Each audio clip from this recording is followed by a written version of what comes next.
पंकज भुजबळ यांना 2 लाखांच्या व्यक्तिगत जात मुचलक्यावरती जामीन मिळालाय। मनी लॉन्ड्रिंग प्रकरणी मुंबई सत्र न्यायालयाने त्यांना हा जामीन दिलाय। 2 लाखांच्या वैयक्तिक जात मुचलक्यावरती पंकज भुजबळ यांना जामीन मंजूर करण्यात आलाय।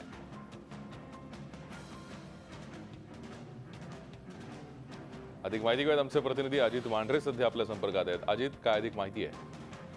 भूषण ईडीने जो गुन्हा दाखल केला होता पीएमएल ऍक्ट नुसार, मनी लॉन्ड्रिंग नुसार परदेशामध्ये काळा पैसा पाठवणे या अंतर्गत जो गुन्हा दाखल होता त्यामध्ये छगन भुजबळ आणि समीर भुजबळ हे न्यायालयीन कोठडीमध्ये आहेत। त्याच प्रकरणामध्ये पंकज भुजबळ यांना देखील अटक करायची आहे। त्यांच्यासोबत इतर एकूण 30 आरोपी आहेत। त्यांना अटक करण्यासाठी मुंबई सत्र न्यायालयाने त्यांचं अटकपूर्व त्यांचं अजामीनपत्र वॉरंट इश्यू केलं होतं 2 ते 3 महिन्यापूर्वी।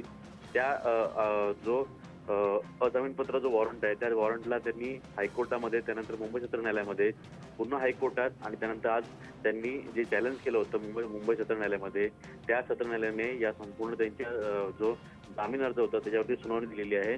पंकज भुजबळ यांच्यासह एकूण 10 जण आहेत। त्यांना मुंबई सत्र न्यायालयातील विशेष ईडी न्यायालयाने त्यांना 2 लाखाच्या जात मुचलक्यावरती जामीन दिलेला आहे।